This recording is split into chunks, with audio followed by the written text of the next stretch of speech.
Good morning students. Diploma second year mechanical के theory of machine code ME 204 के ई lectures के क्रम के अंदर आज मैं आपको double slider crank chain mechanism और उसके उत्क्रमण या इन्वर्जन्स के बारे में बताऊंगा। यहाँ पे चित्र के अंदर double slider crank chain mechanism दर्शाया गया है। इसमें लिंक नंबर 4 स्थिर लिंक है, जिसके अंदर दो स्लॉट्स कटे हुए हैं, एक हॉरिजॉन्टल स्लॉट और एक vertical slot.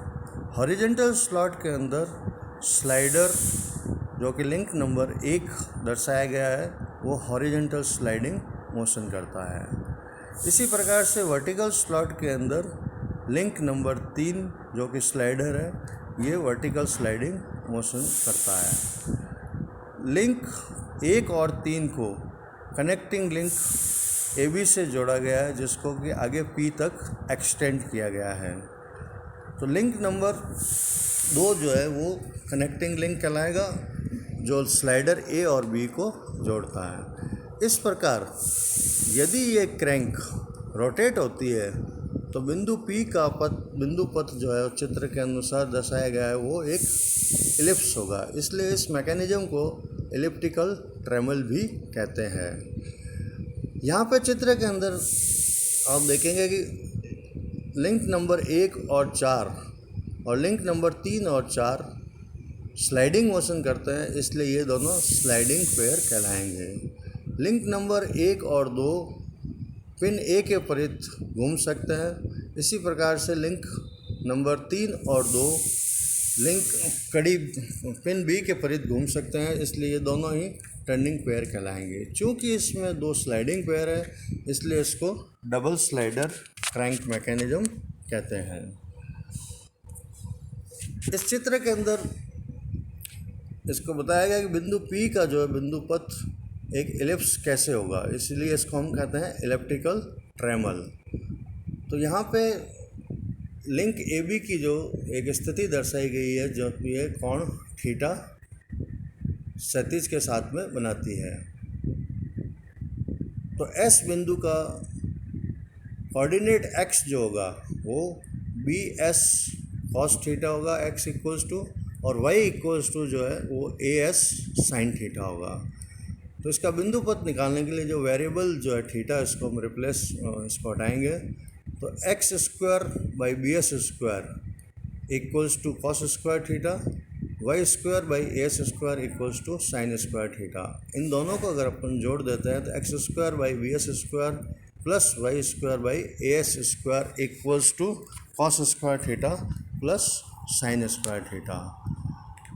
Sign square theta plus cos square theta 1 होता है, तो इसलिए समीकरण जो हमारे पास में रह जाएगी वो x square by BS square plus y square by AS square equals to 1। यह एक दीर्घवृत्त की समीकरण है, अर्थात बिंदु S या पहले चित्र के अंदर जो बिंदु P है इसका लोकस एक एलिप्स होगा, इसीलिए इसको हम एलिप्टिकल ट्रेमल के नाम से भी कहते हैं।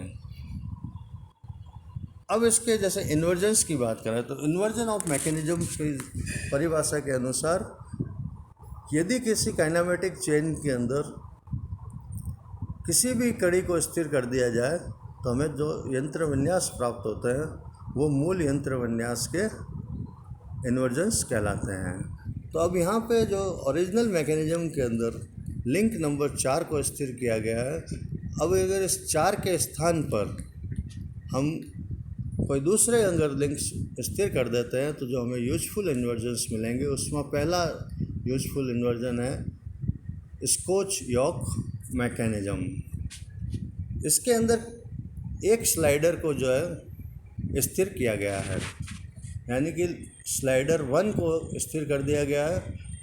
तो 1 की जो शेप जो है उसको परिवर्तित कर दिया गया है। चूँकि 1 और 4 की जो रिलेटिव मोशन है वो स्लाइडिंग मोशन है, इसलिए 4 को जो है वो एक हॉरिजॉन्टल एक्सटेंडेड आर्म के रूप में दर्शाया गया है, जो कि लिंक नंबर 1 के अंदर बने हुए स्लॉट के अंदर स्लाइडिंग मोशन कर रहा है।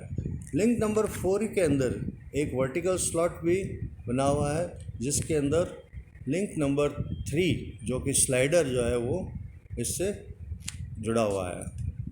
तो स्लाइडर जो है यहाँ पे वर्टिकल स्लाइडिंग मोशन करेगा।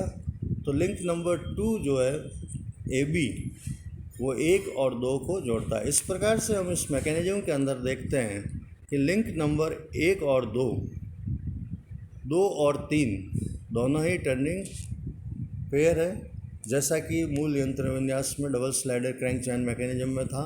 इसी प्रकार से लिंक नंबर 3 और 4 और 1 दोनों ही स्लाइडिंग पेयर है, अर्थात ये मूल यंत्र विन्यास का इन्वर्जन है। इस मैकेनिज्म को हम स्कॉच यॉर्क मैकेनिज्म कहते हैं। जब ये क्रैंक AB रोटेट होती है तो यहाँ पे हमें वर्टिकल स्लाइडिंग मोशन स्लाइडर 3 की और स्लाइडर 4 की जो है हॉरिजॉन्टल स्लाइडिंग मोशन प्राप्त होती है। इस मैकेनिज्म को हम कहते हैं स्कॉच यॉर्क मैकेनिज्म। अगला जो यंत्र विन्यास हमें प्राप्त होता है वो यदि हम इस लिंक नंबर 2 को स्थिर कर दें तो जो यूजफुल इन्वर्जन समय प्राप्त होता है उसको हम कहते हैं ओल्डहम कपलिंग। जैसा कि हम जानते हैं कपलिंग का उपयोग जो होता है वो दो मशीन्स की शाफ्टों को आपस में जोड़ने के लिए किया जाता है। यदि दोनों शाफ्ट्स अलाइंड है, यानी कि उनकी केंद्र रेखा बिल्कुल, ना तो उसमें एंगुलर मिस अलाइनमेंट है ना ही उसके अंदर लेटरल मिस अलाइनमेंट है, तो ऐसे शाफ्ट्स को जोड़ने के लिए हम 2 फ्लेंज लगा के अथवा स्लीव लगा के या पिन टाइप फ्लेक्सिबल कपलिंग जिसके अंदर slight angular miss alignment allowed होता है, इनको आपस के अंदर हम जोड़ सकते हैं।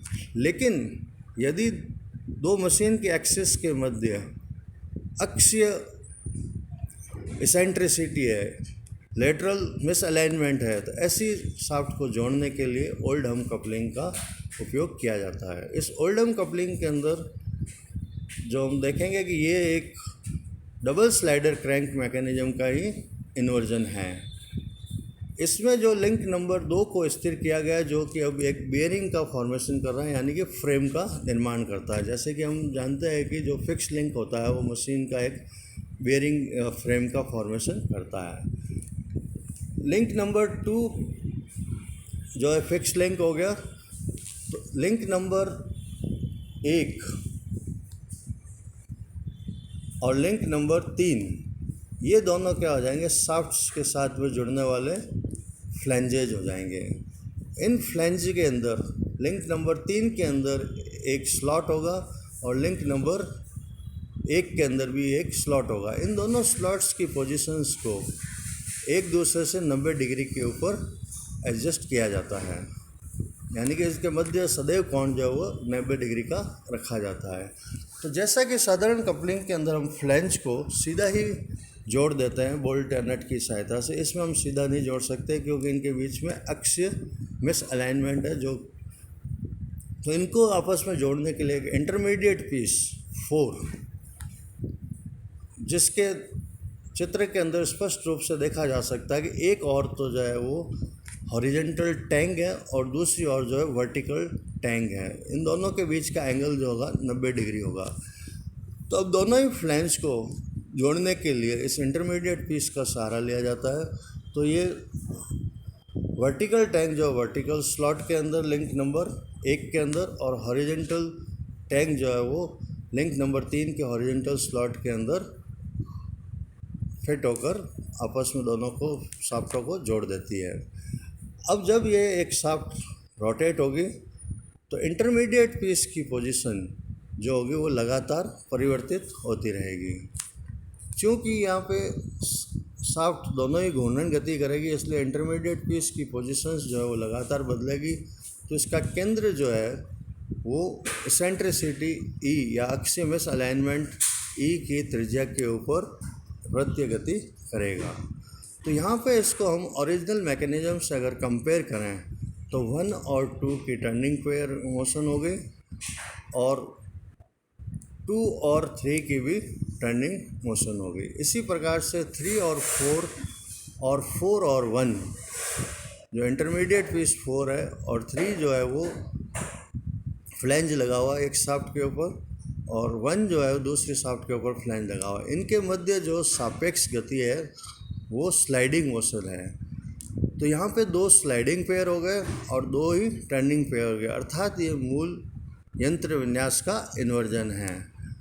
तो यहाँ पे अगले चित्र के अंदर इस ओल्डम कपलिंग की अलग अलग स्थितियाँ दिखाई गई है, जिसके अंदर ये जैसे जैसे घूमता है तो इंटरमीडिएट पीस जो है वो अपनी पोजीशन को ये इस प्रकार से परिवर्तित करता है। तो ये यंत्र विन्यास जो है वो डबल स्लाइडर क्रैंक चैन का इन्वर्जेंस हो गया। इस प्रकार से इस चैप्टर फर्स्ट के अंदर जो यूनिट 1 जो है वो हमारी कंप्लीट हो गई है, जिसमें हमने डेफिनेशंस पढ़ी। डेफिनेशंस के अंदर लिंक, काइनेमेटिक पेयर और उनके प्रकार, और काइनेमेटिक चेंज, फिर मैकेनिज्म्स, फिर inversions and examples of the mechanisms, lower pair mechanisms जो 4 बार चेन के एग्जांपल्स थे, inversions of the slider crank chain mechanism and inversions of the double slider crank chain mechanism पढ़े। इस प्रकार से ये अपनी यूनिट 1 कंप्लीट होती है।